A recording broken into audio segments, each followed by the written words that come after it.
Every town has its legends. Some are harmless ghost stories whispered around campfires. Others are warnings dressed as fairy tales. Ours was a curse, a name spoken in hushed voices, a figure parents used to scare their children home before dark. They called him the Collector. The legend said he wore a porcelain mask, cracked down the middle as if it had survived some terrible accident.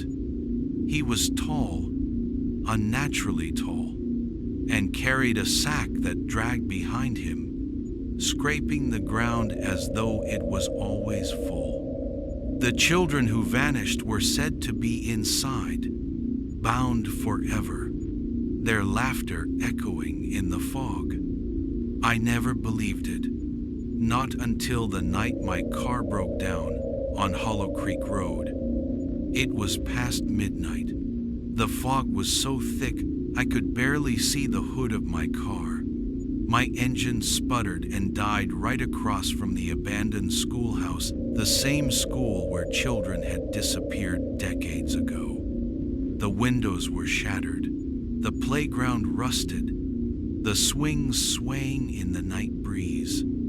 I stepped out, telling myself it was only bad luck, but the silence pressed down on me. No crickets, no wind, just a stillness that felt alive. Then I heard it. Laughter. Faint at first, like a memory slipping through the fog. Then sharper, closer.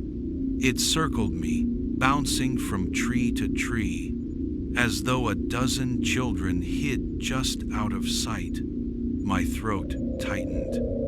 The laughter grew louder until it was all around me. The swings began to move. On one swing sat a little girl in a tattered white dress. Her hair hung over her face. She didn't smile, she didn't blink.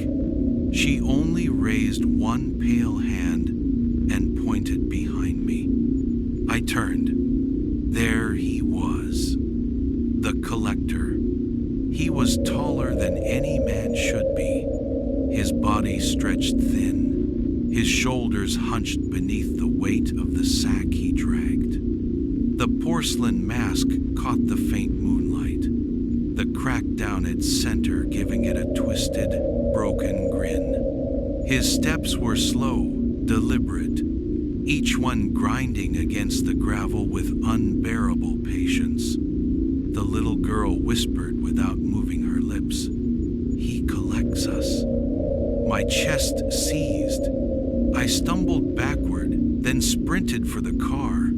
Behind me came the scrape of rope against asphalt. He didn't chase, he didn't need to. The fog thickened, and with every step I took, the laughter multiplied. I dove into the driver's seat, hands trembling, fumbling for the keys. The engine coughed. Once, twice. Through the windshield, I saw faces in the windows of the schoolhouse. Dozens of them. Children, pale, wide-eyed, pressed against the glass. Watching. The headlights flickered, and suddenly the swings were empty. The girl was gone, but the Collector now stood in the middle of the road, blocking my way. I slammed the gas, swerving around him, the car jolting as the tires fought for grip on the wet asphalt. I didn't look back until I was miles away. My heart was hammering, my vision blurred. I pulled over, desperate to breathe. That's when I saw it. On the passenger seat sat a burlap doll, crudely stitched, its face sewn into a crooked smile. In its tiny hands were photographs grainy, black and white portraits of children. Some I recognized from old missing posters that still hung in the diner downtown, but the last one made my stomach drop. It was me, standing outside the school, taken just minutes earlier. I screamed, threw the doll out the window, and sped home, but I haven't been free since. At 3 a.m., I hear it every night.